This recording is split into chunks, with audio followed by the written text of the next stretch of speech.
Welcome to another episode of Dead Up, everyone. Thank you guys very much for joining me. Matt Smith is on my show today. He and I have just recently gotten connected, and I'm excited for him to talk about not only the journey that he's on as an individual, as a dad, but also in the book that he's helped written or wrote along with his son, which is really cool. But Matt, thank you for being on the show, brother. Thank you very much. It's an honor to be here. I really appreciate it. Yeah, absolutely. I'm excited to dive into this because I did, obviously through the information that I received, the research that I did, and that review that I did of the book, it's a lot of information, It's a but book. it's a book. But I think it's super helpful. I think it's super cool that you guys did this, and then obviously you had your son not only help write it, but also was kind of field tested as well. So I think that's really cool as well. So we'll dive into that as we go along. But let's kind of dive into a back history of you a little bit, kind of your journey, and then obviously. You're a dad, so I want to know about your kids as well, and then we'll dive into about the book. Sure, sounds good. Yeah, I'm from the Midwest, from the Iowa, Illinois area called the Quad Cities, is actually what it's called.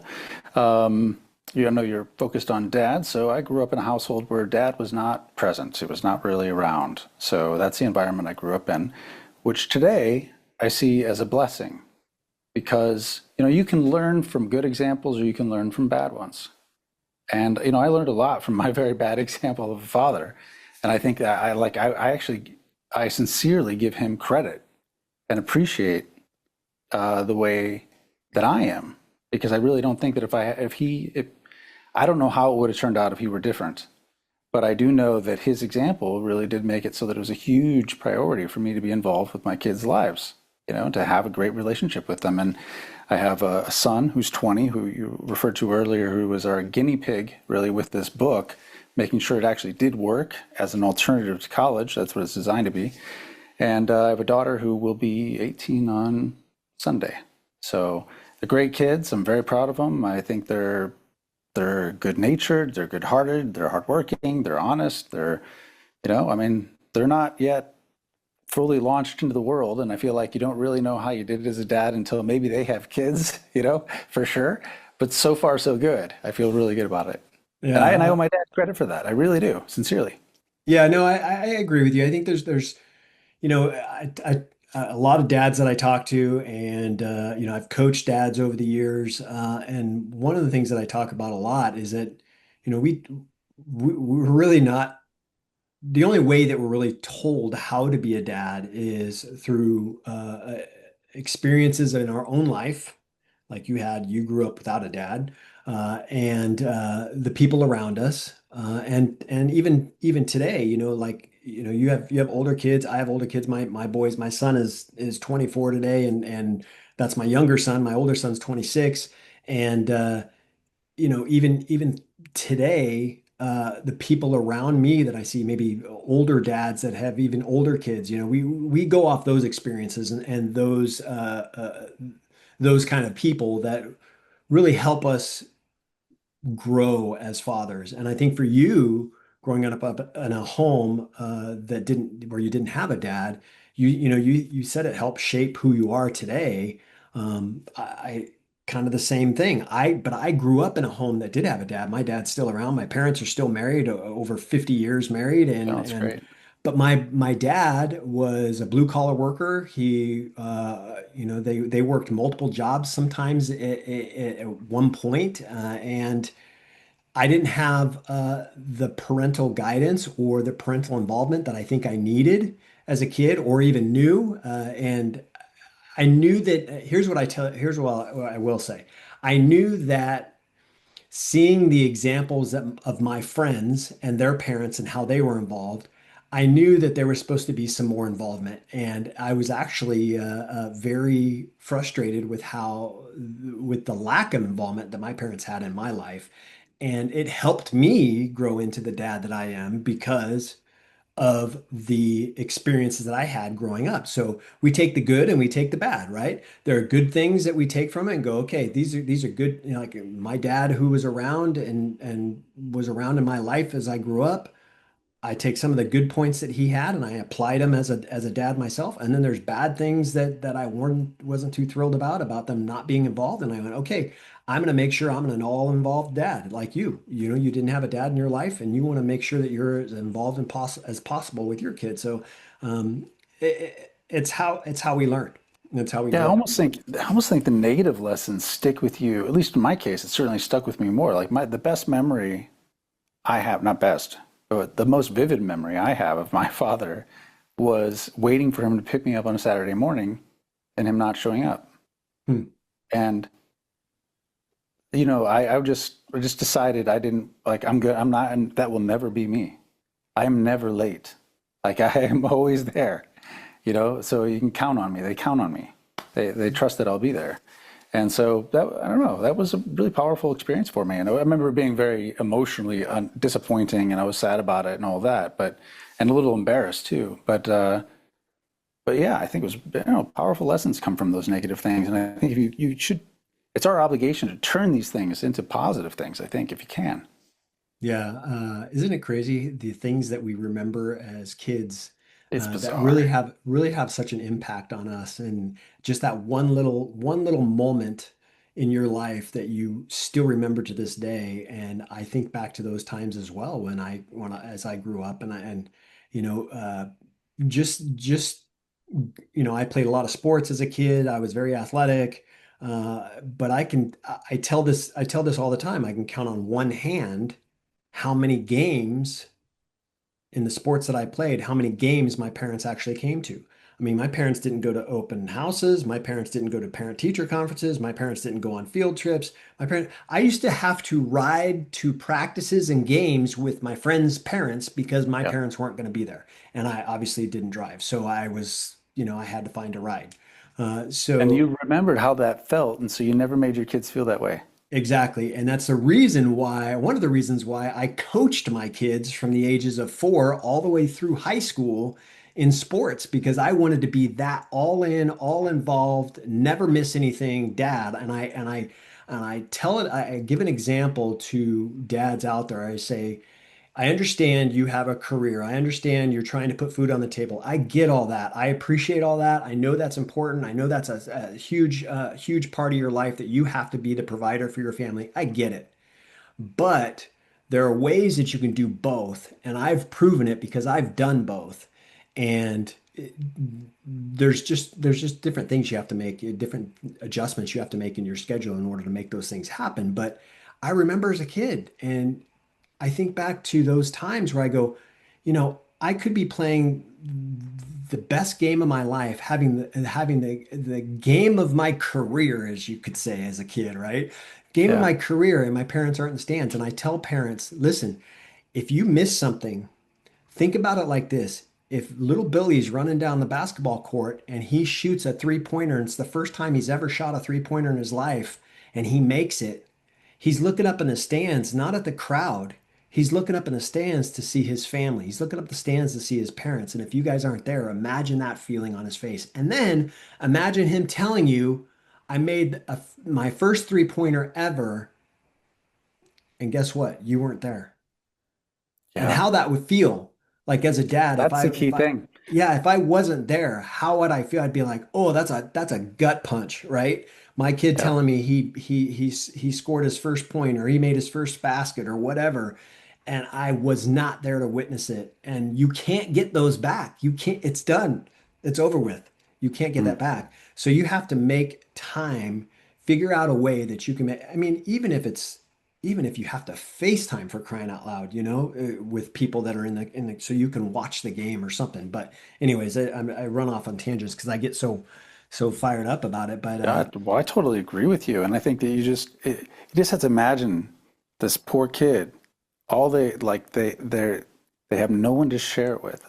That these moments you're talking about. I mean, they're looking and they see all their other parents, and they see, just and hoping that you might be there, and you're not. It's like it's if you can imagine that feeling that kid has. Like, why would mhm. you want to be responsible for that, for causing that, that disappointment, that longing in Right. them? Right. And so yes, I've been that dad where I was I mean, I was always at parent teacher conferences. I was always at open houses. I was always on the field trips. I was that dad. Probably too much. You know what I mean? My kids probably my boys will probably tell you that I didn't need Go to be away, around. Dad. We Yeah, need some time I didn't need to be unsupervised. around as much as I was. But I Yeah. will tell you this, if you ask my boys today, is at 26 and 24, if you ask them today, you know, what's one thing about your dad that you really appreciated, they will tell you he was always there. He was always there. And even as adults, I'm always there. My boys know that they can call me for like they're adults now. You know, they're leading their lives right now. I did what I was supposed to do. My wife and I did what we were supposed to do, and they still call me for advice. What do you think I should do in this situation? Well, this is what I would do, kid. Well, This is the other thing is if you do that right and you're around your kids and involved in your kids' life in that way, that trust that's built over time, like they learn the reality, which is that they will never find a greater ally in life than their father. I mean, they really won't. If the father's actually on their side, they're like, the father wants the sons to surpass the father. right. Like who else in the world will they find that wants that? So I mean, if you form that relationship right, I mean, I think it's super powerful, and I think it makes, I think dads can be short-sighted and not realizing what they're missing out on, which is these amazing relationships as the kids continue to get older. Yeah. And that mutual benefit flows both ways because one day you'll be the one in diapers. Right. And what do you want your kids to do with you then? You want just they'll just put you in a home. Right. That's what'll happen. Right. And I want to be that dad that's when I'm about to go meet my heavenly father, I have no regrets. And if somebody comes to me and says, "What regrets do you have in your life?" and I want to be able to say, "I don't have any regrets because I did everything I was supposed to do that I felt I was supposed to do, and I did everything that how I was supposed to do it." And I hope that I would think that my family, my wife and my boys would agree. But yeah, it's powerful the impact that dads have. I mean, moms too, but dads have a unique responsibility in it, and it's powerful the impact that we can have on our own kids, even as adults. My two boys being adults, even as adults, the impact that I have on them now, and for the advice, and the guidance. They don't have to take my advice. They're grown Nope. adults. Hey, this is what I would do, kid, but this, I had a similar situation. This is how I handled it. Okay, Dad, well, I think I'm going to go this way. That's fine. If that's how you want to go, great, but you have to be prepared for whatever happens after that. So if you're not going to take my advice, you're going to run your own route. That's great, but here's what you need to be prepared for. So that kind of segues into why you guys wrote this book, the preparation. I mean, the preparation, how to become competent, confident, and dangerous. I love that title, but before we dive into kind of, I guess, the quick synopsis or summary of the book, the title in itself caught my attention. And one thing that caught my attention was dangerous. And I want to know what you mean by that. And I'm sure you've probably been asked that question before, but when you say, I understand competent, I understand confidence, but now we want to teach our kids how to be dangerous. What do you mean by that? Well, I think every young man wants to be dangerous in the most heroic sense, which probably involves, the ability to defend themselves and things like that. So Mhm. I know that word will connect with young men. I think it connects with all men, actually, in some way. But really, what we really mean by being dangerous is I don't think there's anything more dangerous than a man who knows who he is, and is able and willing to draw a line in the sand. And because they think independently. And I mean, an independent thinker who knows who they are is a very difficult person for the to be boondog, to participate in a fraud and to be boondoggled into something or whatever. I think, someone who thinks for themselves seems to be very rare these days, and we need more men who are doing this. And you think that's becoming more of an issue nowadays, that that's not the case? Oh, I definitely think it's more and more the case. I mean, I think, we all, as I taught some of the things, the first part of the book is just trying to dispel some of the myths about how the world actually works. There's some ways that people assume it works, and then there's the reality of it works. And one of those things is we talk about the influence of your peers and broader society on your own wants, on your own desires. And, you know, It's just totally natural. This comes from this work by this guy named Rene Girard, who basically says that people are one of the rare animals that basically doesn't know what it wants, and it looks around to its peers to know what it should want. Mhm. And you see this in I mean, there's the old idea of keeping up with the Joneses. Your neighbors have a new car, so you want a new car. This is just amplified drastically with social media. So what we want is often motivated by what other people want. The things that we believe are motivated by the people that we're around. And yeah, I think that goes against the idea of independent thinking. I think it's easy for us to sort of go with the flow and just believe what everyone else believes and just assume things are, assume that everyone around us is right. Yeah. And so, yeah, that's a big part of it. Yeah. And when it comes to the book, the preparation, what was the catalyst behind writing the book? Why did you think it was necessary? Obviously, I mean, obviously, what your points that you just addressed are part of the reasons why it was necessary. But what was the catalyst behind writing this book? I know you talked about in the beginning the alternative to college. You know what? Some parents might want their kids to go to college. Some kids may want to go to college. That's totally great. That's fine. But what was the catalyst for the book? Yeah, I don't necessarily think there's anything wrong with college, but I do think that the cost benefit has changed over the years, and the Yeah. assumptions about college have not. Um, I'm a college dropout personally, and I just been a serial entrepreneur. So my son didn't grow up in a household where because I went to college and I was successful, then there's like this assumption that that's the key to success. I never argued that. I didn't argue against it either, but it wasn't assumed by my children either, which I think made my son at least when he was 17, probably way less certain about the future, what he would do, what he ought to be doing than he would otherwise have been. I mean, if he grew up with me saying college is the key to success, he just would have assumed and would have been looking at, which college to go into. But he had his own reasons for not being particularly interested in college. Part of that is some of the cultural things he's experiencing when he was in school and pre-COVID, in school. After COVID, when I saw what they were actually teaching at school, I started homeschooling them. Mm. So it was amazing. The entire course load, the day's worth of work, they could get done in 90 minutes. They would assign it first thing in the morning, and the kids would run to the rooms, get it all done in 90 minutes, and be done. And I'm like, holy cow, is that really what they're asking you to do in a day? We can do more. So anyway, I took on that burden when with pleasure, frankly, when during COVID. But he was uncertain about what to do and pretty lost, pretty anxious about the future, knowing that he needed to do something. I mean, I do believe that young men today, no matter what people say about young people today, a lot of people say negative things about them. I do think that every young man wants to be somebody. They want to be somebody. And I think they inherently know that to be somebody, they need to do something worthy of somebody, to do Mm. something substantial. And I also think that there's a deep longing that's not well satisfied of young men to have a kind of a hero's journey, a rite of passage, which used to be, it's common in most cultures. It's no longer very common in American culture. So, so I could see my son struggling with all this. And before that, for years, my mentor had been trying to get me to write a book with him, which he titled A Renaissance Man, is the way he framed it. And I always said, no, no, no, I'm not interested. And he's written lots of books. But when my son was and he positioned it as this is what you should do instead of misallocate your time and capital to college. He says this as a guy who went to Georgetown. I mean, a highly educated guy, the opposite of me in that regard.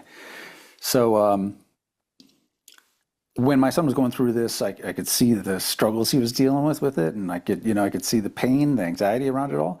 I went back to my mentor and I said, so, tell me more about this thing that you were thinking about that you said we should write. Like let's flush it out a little bit more. And the way he described it to me is he said, fundamentally, I want it to be, he said, there are three most important verbs in the English language are be, do, and have.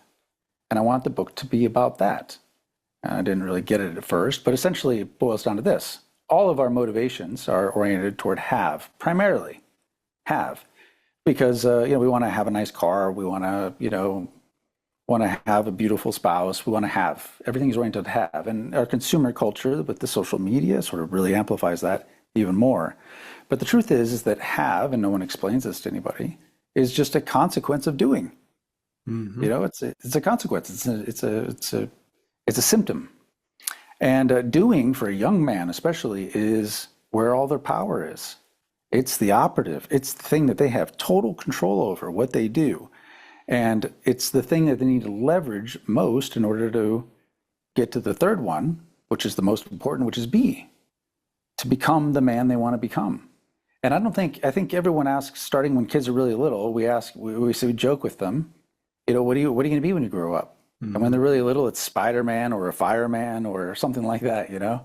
But they're using their imagination, and in their imagination, those ideals that they're saying, they seem silly, but they're really actually connected with virtues in their mind. These characters that they say they want to be, they're connected with the adventure and the, important roles in the community or whatever. But as the kids get older, we still ask the same question, but it gets a lot more serious. And it's really, especially as they're on in the cusp of college or adulthood, and the question really is like, who are you going to work for? Is what it ends up being. Some Hmm. version of that. Like, well, what it gets very, very serious, and no longer are they engaging their imagination to pursue the virtuous, to the path to becoming. They're actually start being a lot more practical and narrow-minded about it and look at what could pay their rent. What could they study in school in order to, one day maybe be able to afford a home, which is very hard for young people today. Hmm. And we think that's a giant mistake to ask that question. We think the best question to ask young men is what kind of man they want to become. And so B is the most important. It's more important than doing, but it's also like having, it's often a byproduct of doing. So the book is about, 80% of the book is really about doing what exactly you should do instead of going to college. And I'm not saying college is not right in certain circumstances. Just it's very expensive, and the college debt that people have is a major burden these days. And most people leave school without the real training they need for the job. And I say this as a guy who's hired thousands of people in my life. And when we bring on someone right out of college, the first thing we have to do is train them how to do the job. Like they in no way came prepared for the work that we actually had. They might have some abstract understanding of some of the things might need them to do, but really on the like what specifically they need to do, they didn't have. So people often leave college without real competencies in Hmm. really anything. And so the goal with the book is to basically what we've done with the book is we divide, assuming again competing with college, we break it down into 16 cycles, 16 Hmm. quarters over 4 years, and each of these cycles is it contains a few components. The most important component is what we call an anchor course. And the anchor course is where they learn a very specific skill, very hands-on, that they get certified in. It often has real economic value. They could turn that into a job if they wanted to. We don't encourage them to right away because we think there's the power of stacking multiple of these together makes a really, really unique individual. Again, remember my mentor's inspiration was like, what does it really take to become a Renaissance man or to build one today? So that idea is really in the back of our minds with all of this. So there's anchor activities, and then you can get all the same academics you could get at university today. MIT has their entire course load online. Yale has much of their course load online. So for free or virtually free, you can get the same academic education that you could, probably better than you could in a university. So that's part of it as well, because it's super important. And then we have reading assignments, and then we also encourage them to engage in lots of a diverse range of activities because at that age they're open to novelty, and that's the time that's the time to really push the limits and see what you really like. I mean, you don't really know at 18 what you really are even into. You don't even know what's possible to be into at 18. Right. So so there's that part, and then there's a big part that's on reflection and accountability because ultimately they hold themselves accountable as they go through the process. Yeah. Uh, there, there's a lot to unpack there, but I want to ask you about the 16 cycles. What kind of drove this? How did you come up with 16 cycles? That's what it's going to be. Uh, how did that kind of play out? Well, the basic thing is we're just competing with what people's expectations are with 4 years of college. Okay. So that's the main reason for it. Now, of the 16 cycles, each cycle has a theme, and like the first one is medic, and they actually learn to become an EMT. Now, an EMT is like a junior paramedic, essentially. If you Right. ever have the misfortune of being on an ambulance, there will be two people there typically. It will be a paramedic and an EMT. And an EMT knows how to definitely knows how to do many of the things that a paramedic can do, but just can't administer drugs or anything like that. And it's quite a skill to have. I mean, if you ever, it costs maybe $1,500 to $2,000 to become an EMT. Takes a few months to do it, and that was what the first thing my son did as part of his process. And I got to tell you, even the difference between that, just that one thing, he started to carry himself a little bit differently. Because he actually knew how to do one thing. And of course, he'd just been through the certification, just done the training and all that. He hadn't, spent years on an ambulance or anything like that. But it did force him to view the world in a different way. And I personally, I love the fact that if he ever is unfortunate enough to walk upon come across a scene where someone is injured, like he will know what to do. He will know what to do. And so that's one of them. So it's a medic is one of them. He's also done he learned to sail. Now, the sail isn't really, again, it's not, you think, is it economically useful? Well, he's a certified crewman on a sailboat now. And so what he can do actually is, what he did is he actually spent 3 weeks sailing around the Falkland Islands and through the Strait of Magellan. I mean, he really got thrown in the deep end for learning how to sail on a big schooner. And so he could work as a qualified crewman on a sailboat. But more importantly, that experience for him was quite formative. I mean, if there was some time between when he started and now, which has been 2 years, so it's of the 4-year program, he's halfway through at this point. At some point, he became in all but one, by all but one standard, I would say a man. And I'd say that last one is having his own children. Mhm. And I think it was probably that trip that did it for him, where he came back just very differently. It was incredibly challenging for him. It was very difficult. These are like some of the hardest places to sail in the world. And, he came back totally different from it. So the hero's journey is a huge piece of it. The stacking of these different skills on top of each other, where they really actively engage with the world and really learn real things, make a big difference. Another one is the building cycle. And in that one, you go to the Shelter Institute, which is this cool facility in Maine where they actually teach you how to design and build a house in 3 weeks. Now, Hmm. the build part is you just put up a timber frame, but the design part, which is the 2 week portion of it, teaches you everything from figuring out, where you're going to put the house, what the foundation is, electrical and plumbing and all of that stuff. And you learn all of that in 3 weeks. I mean, it's a wonderful place in Maine that they've got. So the cycles are like that. And they go from the very, very hands-on practical stuff to the more and more abstract as you get further along in the process. For instance, right now he's in the middle of the entrepreneurship cycle, and he started this. We live on a regenerative cattle ranch here in Uruguay, and so he started a precision drone ag business, where Hmm. essentially he can, you places it for a lot less cost. Essentially, you can use the drone to seed certain areas and things like that.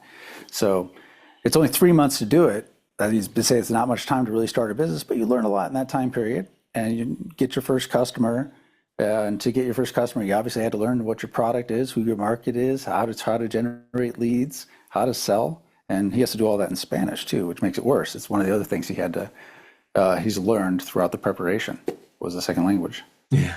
I think it's cool. One of the things you addressed in the very beginning is when he learned how to become an EMT and how his whole demeanor changed and how he walked with a little bit more confidence. And when you said that, it kind of brought back some memories for me as a dad teaching my boys, just life skills.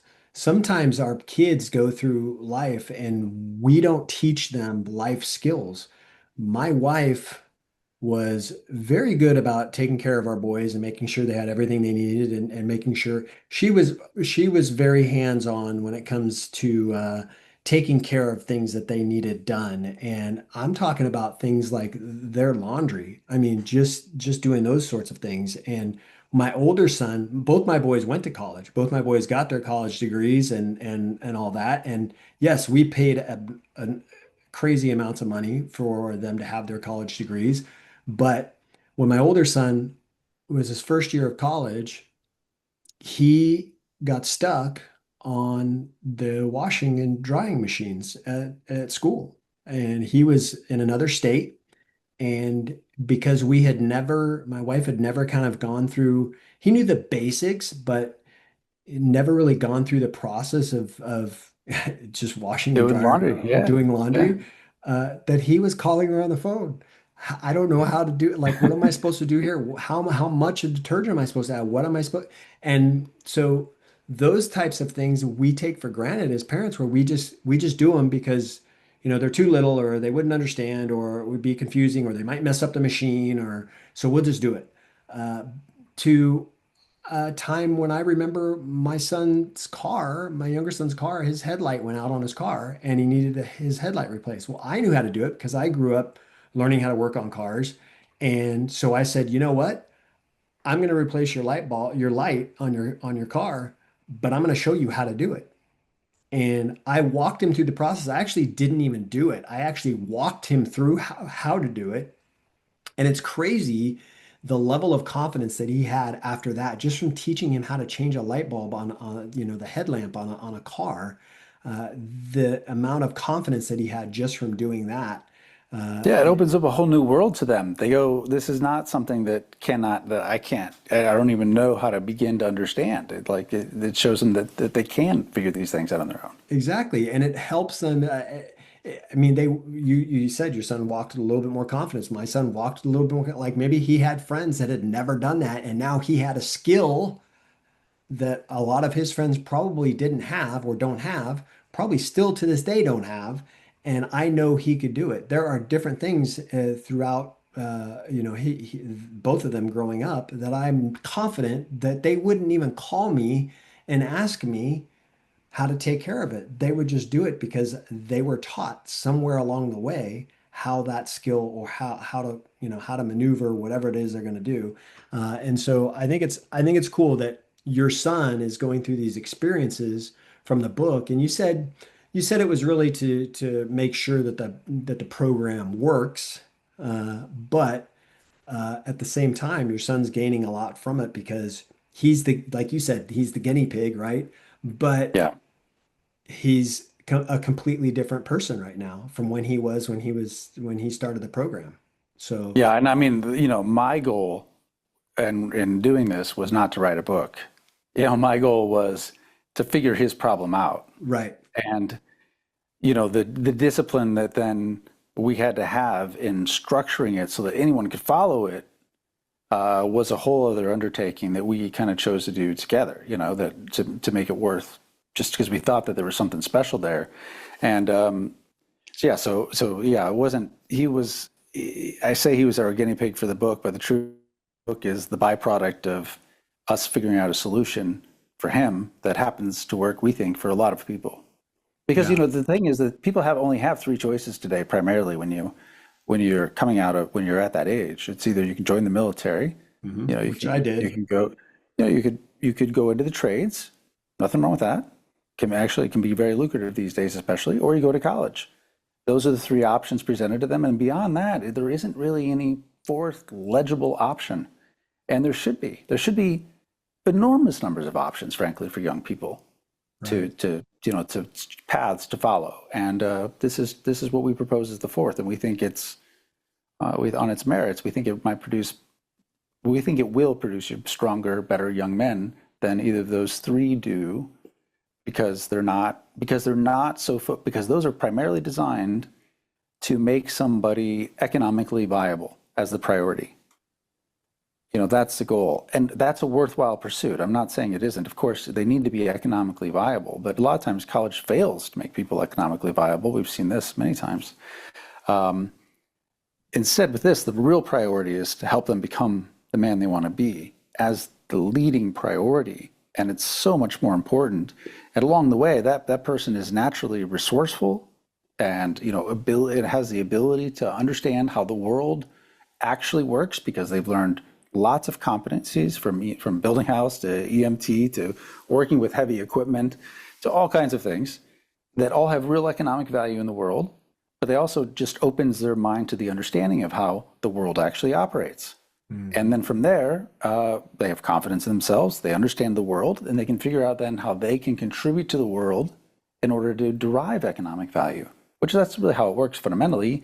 You know, if you create value for others, you receive value, economic value in return. I mean, And it's you pretty straightforward. and you gain value in it yourself as you go along. Um, 100%. and I think I mean you hit the nail on the head when you said basically our kids have those three options. They can either go to college, they can either figure out a trade, or they can go into the military. And I think that's all parents see right now is like, okay, I be honest, I was in the military. I tried to encourage my boys to go into the military when they were getting to a point where they were about to, you're getting into high school and all that. I mean, they knew about my military career and all that, so they had an understanding of it, and I tried to encourage them. Mainly, I'll be honest, mainly because I wanted them to build confidence, and I thought the military would help them do that. Not necessarily to build a skill where, I talk about it a lot where the military, I was in the Marines and the Marines taught me how to drink, how to cuss, and how to kill. That's what they taught me. But I didn't necessarily want my boys to grow up learning those things. However, I wanted my boys to grow up with a little bit more confidence. I wanted them to have that confidence as they were adults.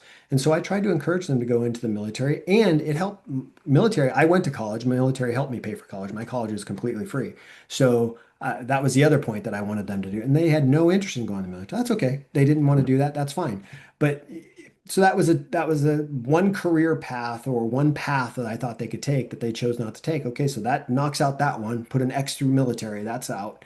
All right, now trade. Well, my boys didn't really know what they wanted to do in life. They weren't quite sure yet. Okay, well How could now they be? How could they be? They don't know anything, right? exactly. And so now that kind of knocks out the trade side of things. Unless your kid grows up knowing, they want to be an EMT, that's what they want to do. They're going to go that career path, or they want to be a firefighter. That's what they want to do. Okay, they're going to learn that trade and they're going to be a firefighter.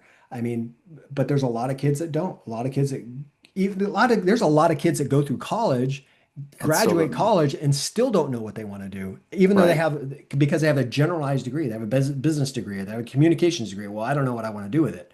Okay, well, that's kind of a problem because now you're 23, 24 years old, and now you don't know what you want to do with your degree. And we just spent 100 grand on it or $150,000 on it, and now you know what I mean. So, but when I'm talking about those areas that you referenced earlier, we're Xing out. Okay, that's not going to work. All right, that's not going to work. All right, that's not going to work. Well, how can parents start reframing success for their kids to include the kind of competence and confidence that you guys reference in the book?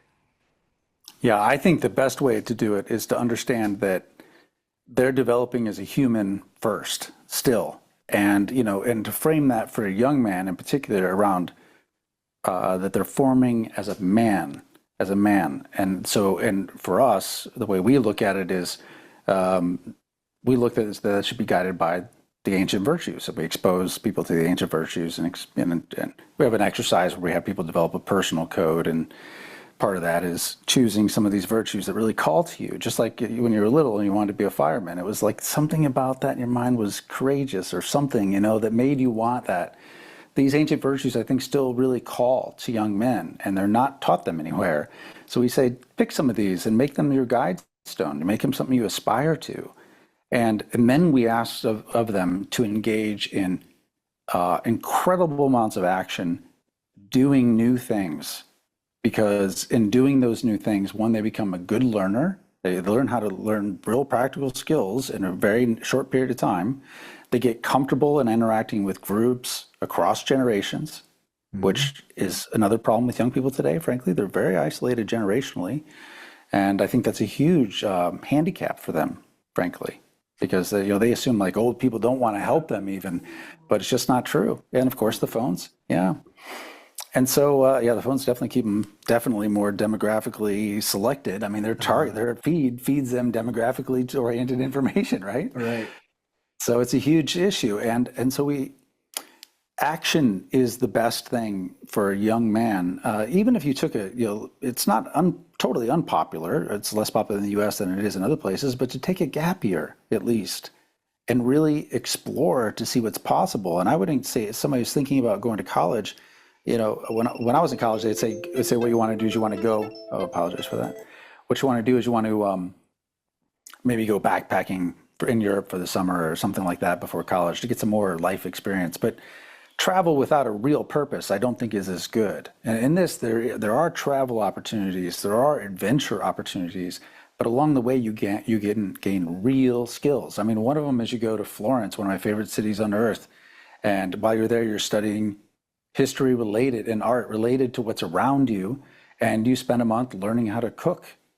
And that's a skill that is incredibly valuable for when you get out on your own. But you learn how to cook really well too along the way. So you get that real skill. You still get the adventure. You get all this. You get this abstract learning, but you can see it. You can see its utility in the real world. Was one of the things we try and do along the way is for each of these cycles, they all have a theme, and we try to make the academics line up with the anchor activity, all in this theme, so that it all has context. So instead of you getting just a bunch of facts delivered to you by a lecture, you get these facts delivered within context that they make sense to you. You can see and feel them, and understand how they really work. So we think it produces a better learning environment. We actually are more likely to actually learn the information and become more curious about things as you go along. So, by being in the middle of it more and more. So I just say parents need to reframe it in about like a young man has virtually unlimited energy. And right, I mean, this as you get older, right? Especially virtually unlimited energy, and it dramatically squanders that energy to say go sit in a lecture hall, at a university you can qualify as full time with 12 credit hours. It's like 80% of college. I went to college for a year and a half before I dropped out, and 80% of it was just hanging out, which is nothing wrong with hanging out. But it's like I wanted to go. I wanted to do something, to be somebody. And so I think action is the way they get there. But the parents always wonder, like, well, how and what? And we lay it out here in the book, very specifically, exactly what. And we teach people how to build their own cycles as well. But I think the 16 we've got are a great place to start. Yeah. When we talk about this, we're talking a lot about how our boys can really grow up to be that Renaissance man, right? Like you had referenced earlier. Well, that's great, Matt. As a parent, that's great. But I have two boys, so it works great for my two boys. You have a son who's doing the field testing, but you also have a daughter. Yeah. What about your daughter? I mean, Bella, Well, how does this program apply to? I'm a parent that has two girls. I don't have boys. So now yeah, what do great I do? question. Great question. Now, truthfully, the vast majority of the book applies exactly to a woman as it would a boy. I Okay. would say there are a couple cycles that I would change of the 16, but a lot of them could be the same. Like one, my son knows how to fly a plane now. You can learn how to fly a plane. By the way, you can get your license when you're 15. I don't know if you know that. So, Mhm. just shows how we really hold our kids back. They really legally in the U.S. are allowed to be a pilot at 15. So the cycles are fundamentally the same. The book is written in a way to connect with a boy's mind, in that their hopes, dreams, and ambitions are talked to in a way that they are most likely to respond to. So it isn't meant to be, anti-girl. It's meant to be so that the boy will read it and it'll connect with them. But I have the same problem today that I had now 2 years ago with my daughter. So I have that. I'm in the exact same situation I was 2 years ago, and so it's super important for me to have a similar program for my daughter, and she will have that. Whether it turns into a book, it's quite possible it will. But I will also for people who are looking for inspiration for their daughters who may not want to follow the traditional paths. I think the templates that are here in terms of the anchor activities and all the cycles, I think a lot of them will work. A lot of them you'd feel very comfortable about your daughter doing. and I think it will work for them. And I also I think there are just some unique concerns that girls have that are just fundamentally different than a boy. Hmm. And I think that we need to do a better job of addressing that in a book that's devoted toward young ladies. Yeah. Well, that's cool. It'd be great if that was the case as far as you putting together a program specifically driven for girls. But I think it's also I think I agree in some of the research that I did. There's a lot of the things that I saw in the program is that the it could go either way, boy or girl. It doesn't matter 100%. either one. So that's awesome. I think about let me ask you one more question, and then I know I want to be respectful of your time. I think about you said 16 cycles. It equates to about the same time as a 4-year college degree. You do it in 4 years. You said your son's halfway through it. I mean, is it necessary for 4 years? Do they do it faster? Is there a specific guideline that they follow that makes it 4 years? How does that work? We do have it organized by quarters. The truth is, people could do them faster. The big determining factor is the anchor activity. That's like the Shelter Institute or getting your EMT certificate or a pilot's license. These things. Some of them only take 3 weeks of the quarter. Other ones, like the pilot's license, will take the entire thing in order for you to get your hours in. So some of them could be compressed, and some of them, there's definitely time left over. But there's lots of academics layered in there too. Essentially, the way we have it structured is with students is that they're really working 40 hours a week, like you do when you get in the real world. Unlike college, again, where it's 12 or 15 Right. hours a week. So, which I think also better prepares them for reality when they enter it. I mean, this is why millennials came up with the term Right. adulting, because they were so unused to adulting, once they got out of college, that they made up a name for it. Right. I had to get Exactly. up every day and go to work. It's just a strange thing. So we think that does do a better job of preparing them. But these 40 hours include things like going to the gym or studying a martial art. I mean, just 40 devoted hours toward making yourself into somebody. And, so we count a lot of things that maybe otherwise wouldn't have been counted in there. So it might be hard to get through it all if you want to do the entire thing faster, but there's no requirement. I mean, it's not like you get a certificate of accomplishment at the end of it.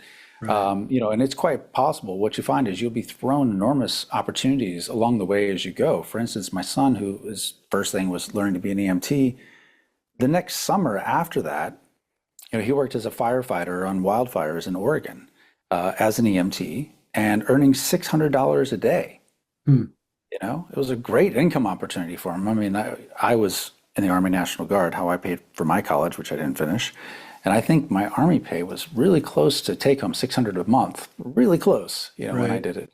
So, he's been able to finance his way through the program. I mean, I did set aside a small amount of money for him to do whatever he was going to do with it, go to college or whatever. Not nearly enough. I would say it's an irresponsibly low number is what I set aside for him, but irresponsible on my part. But he still has all that. He hasn't touched any of it yet because he's worked his way through all of this the 2 years so far. Yeah, that's cool. I think it's really beneficial. I think it's great for your son, and the fact that he's learning all these life skills or trade skills, whatever you want to call them. But he's going to come out of this on the other side with so many more opportunities. And I think you're right in that just thinking about the program and the different things that you have to do throughout the 16 cycles, there's so many different opportunities that come up just from a networking aspect of it, where you never know, you get through these 16 cycles and you may already have a company or a business lined up that's ready to roll because of the network that you built in the previous 4 years of you going through the program. So yeah, I think your son has potential, huge upside as far as the potential as far as what is available to him when he's done. And And not same only that, thing. is he's the most interesting 20-year-old you'll ever meet because of all the stuff he's already done. I Yeah, mean, he's got stories. I'm sure he's got a million stories, and he still tells you stories that you still haven't heard yet. So yeah, probably. that's awesome. Um, well, let me ask you this before I let you go. When it comes to the program, is there a cost for it? Is it just the Yeah, book? I it's a mean, how? book. Yeah, it's just the book. I mean, it's the preparation. It's available on Amazon.com. There's that you can get the soft cover for 29 bucks. The hardcover is expensive. It's $99, but it actually costs that much for the book. I'll tell you, because to do full color, it's actually what it's designed to be is lure. If you have a son that you want to read it or a grandson you want to read it, but you're not sure you're going to be able to convince him to read it, the book is designed to be lure. So when they hold it, they will know immediately they've not held a book quite like this before. And they start flipping through it, they will see it's something they haven't read before. And truthfully, the information is definitely something they've never seen before. So it's designed as lure. But you get that for $29 the paperback, or on Kindle. It's on Kindle Unlimited. So if you have a subscription, you can get it for free. So yeah, but Amazon's a place to get it. And in terms of the cost, if you were to do everything in the program as it's outlined, because we have all the costs for each of the cycles, the total cost ends up being about $73,000 over 4 years. So it's not super cheap, but the part of it, there's a couple of expensive things, like if you get a pilot's license, that's Right. fairly expensive. You don't have to do that one. There are other things you could do. But if you did all of them, that's how much it is. It's $73,000, which again, through my son's experience, you can work your way through. You can actually pay your way through, like you used to be able to pay your way through college. No more can that Right. be done. But this is something you can, in fact, pay your way through. Yeah, I think 73,000 bucks. I wish that was what both my boys, they each went to different universities and different colleges. Actually, my younger son ended up transferring to the school that my older son went to, but because my younger son got a basketball scholarship, so he played basketball in college his first Cool. couple years, and then ended up transferring because he was kind of over basketball. But that's a whole nother episode. But I wish that was the cost of the tuition for my boys' school, because that would have been very affordable. So $73,000 isn't a stretch at all, especially when you go over the 4 years. So that's awesome. Well, listen, Matt, I want to give you an opportunity for my listeners, viewers, who want to look you up or maybe learn a little bit more about the program. Best places for them to do all that. I don't know if there's a website, all that kind of stuff. Yeah, the preparation.com. Go to the preparation.com. The idea that ultimately that'll be a connector of the young people who are participating, but you can find out more about what we're doing there. And my son has been publishing every single week since he started. Started off just simply as a list of what he got done that week, as a way to hold himself accountable. It's turned into something else. He's actually become a competent writer over this time period. And his website is maximsmith.com, and you can see what he's doing and judge for yourself the results of where we are 2 years into the program.